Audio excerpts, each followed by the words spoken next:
Hi guys. All right, I wanted to make a short video talking about how to replace tact switches in a virus. And I'm going to assume you know how to take these apart and get the panel board out and all of that. And I just want to jump to the actual process of removing the existing tact switches and then putting in new tact switches, which is really the challenging part. The rest of it, you guys can kind of figure it out on your own. Um, let's start with the tools that you're going to need. You're going to need a Phillips head screwdriver, obviously, um, soldering iron, um, some fresh solder. You're obviously going to need some tact switches. I'm going to replace 13 on this run. I'm just going to do one for the video, but um, it's definitely handy to have a couple extra on hand because sometimes the pins get bent and they break, especially on these virus Cs where the holes are very small. Um, some soldering wick and some uh, flux can come in handy. These are a pair of cuticle cutters that I've repurposed, and I use these to cut the pins off of the back of the board, so the tacks come out a lot easier. You can get another tool that would do that, but this is what works best for me. This is a dental cleaning tool. It's just a little hook here. It comes in real handy for getting the existing tacks out, and I'll show you that later. A solder sucker comes in handy. Little flathead screwdriver comes in handy just to remove this video cable. Some cotton swabs and some alcohol. Now that may sound like a lot of stuff. Okay, well I've done this before with just a soldering iron wick and you know alcohol. So you can do it with less tools, but some of these extra tools that I have here make it a lot easier. So anyway, let's dive in and I will show you guys how to get these things out and get new ones in, and we'll pick it up there. All right, guys, we've got our panel board out, and we're going to go ahead and start replacing these tact switches. So first thing you need to do is get these buttons off, and they kind of just pop right out. Um, if they give you any trouble, a pair of pliers comes in handy. The first thing you want to do, like I said, we're going to replace that one. I'm going to remove the pins on that one. And the reason I remove the pins is because it makes it so much easier to get these out if you snip the pins. So now we're going to bring in our soldering iron. Let's kind of clean our workspace and get ready for that. Um, so what I usually do is put a little bit of fresh solder on each tack pin, just so that it's easier to get it to flow when I'm removing them. Let me take my glasses off so I can actually see better up close here. So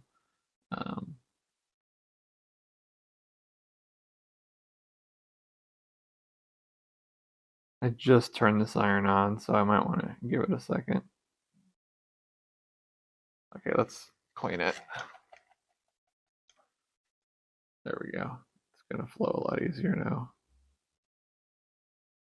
Yep, so I'm just putting a little dab on each spot.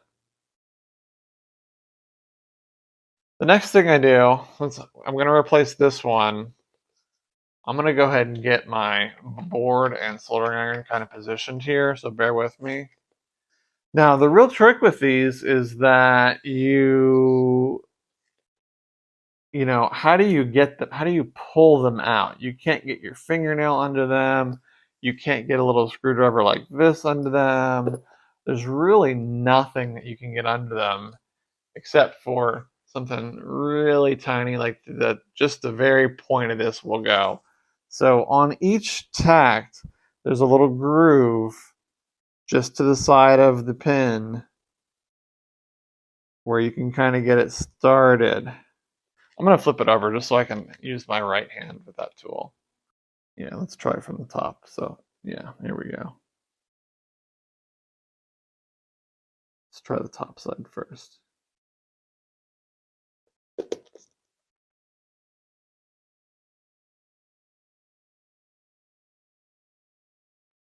Okay, much easier. So now I've created enough room where I have the tool completely under that tact pin now. So this is where you need to be careful. You don't want to force anything because you'll pull the trace out and you'll make a real problem for yourself. Now on these tact switches, if you mess up one side, the other side still works. Only one side out of two needs to work for it to work. However, your goal is to screw up no sides so that, you know, the next person that replaces it doesn't have to worry about it. They still have 2 bites at the apple. So I'm just going to pull that one now. It's not going to come that far, but I'm going to now heat up this side again, and then I'm heat up the other side, and it's just going to start to walk out. You want to make sure you get good heat on it. Okay, so you can see now I've got a pretty good gap here. So now I'm just going to walk it out slowly. Just kind of bounce back and forth from side to side.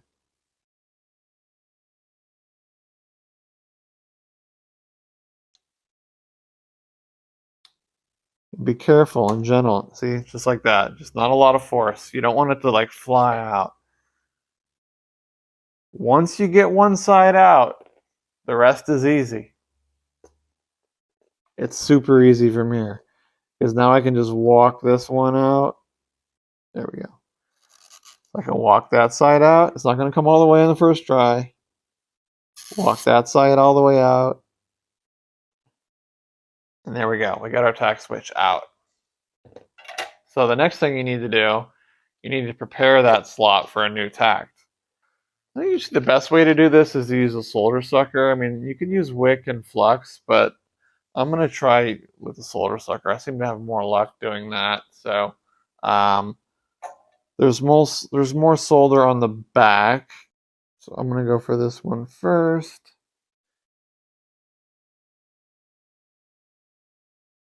There we go.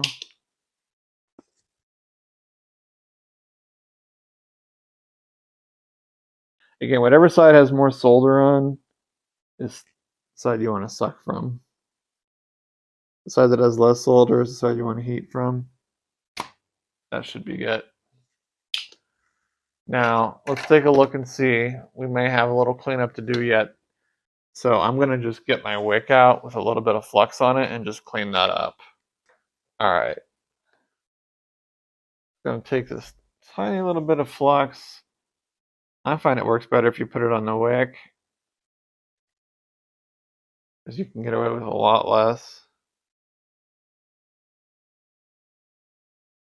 And that's just going to help the solder flow and clean up. I just want to clean up, if you can see this little speck here and here. We got rid of the big chunks. What I want to do now is clean. That's what our alcohol's for. I'm going to clean both sides. Don't be intimidated by the process. It looks like it's definitely a pain. I'm not going to pretend it's not a pain. But it's doable. You can do it. I did 100 of them over the course of a day, not that long ago. I actually did 100 and no, it was exactly 100, 35, 35, and 30 because I did 2 C's and a B. Now these pads are so small and so fragile. This one actually kind of pulled a little bit, so I'm just pushing it back into its spot there. Not uncommon. That's why we go slow. So we got a little bit more cleanup to do just because there's some solder here and I can tell that it's going to give me a fight when I try to put the next pin in. So I'm going to get the solder sucker back out.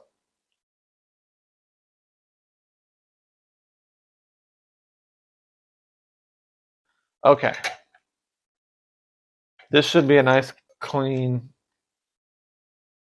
should be nice and clean. I don't know how well you can see it, but you can see through the holes there. So this new tack is just going to hopefully just fall right in now that I've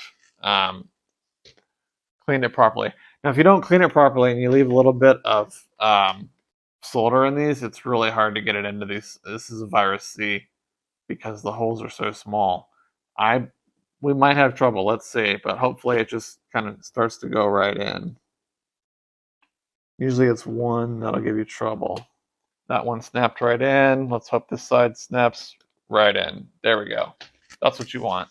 If it's fighting you, don't push. Pull your tact back out, clean your hole again, and go again. Because if it's fighting you, what ultimately will happen is one of these pins is going to give way and just bend up. And then you're going to have 3 pins on a 4-pin tact. And you got to use a pair of needle nose pliers to kind of pull it back out and get it in place. So the next step is really just, soldering it in place. And this is really quick. This is the easiest part for sure. I'm going to get out the old magnifying glass just because it's a lot easier to see close up. And you want to make sure you do good work. Let's get our cable. Be wary of the cable. Don't burn it. I'll be sorry. All right, I can see well. I don't know if you can see, but I'm the one who needs to see here. So I'm just going to blow some solder on these. Oops, my hands are a little shaky. There we go. Perfect. So this is the one we replaced. Nice and clean. Looks just like the rest of them on the board. Nice and responsive. And this is my virus C. It actually works just fine, but some of these, some of these I got to press twice, so that's why I'm just going to go ahead and replace all 13 of them on my board. But I'm not going to video that. You guys don't need to see that. I just wanted to show you how to do one properly. And there you go. All right, guys. Yeah, that's just about it. So just go slow. Don't pull them out with too much force. You'll if you're having to use too much force to get it out, your solder's not flowing. It's not heated. This tool definitely comes in really handy getting underneath them. I've done it with my fingernail as well, where you can kind of just get heat one side and get your fingernail under, and then get your fingernail on this side, and then just kind of do that. But your fingernail will get pretty messed up. And you can see I bent this light. It happens. Just bend it back into place. Make sure all your lights are in alignment before you put your board back in.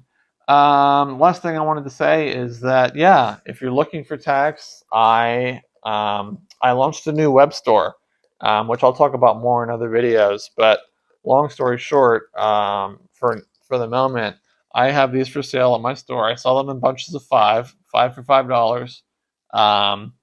If you're replacing 4 tack switches, definitely buy 5. If you're replacing 12, definitely buy 15.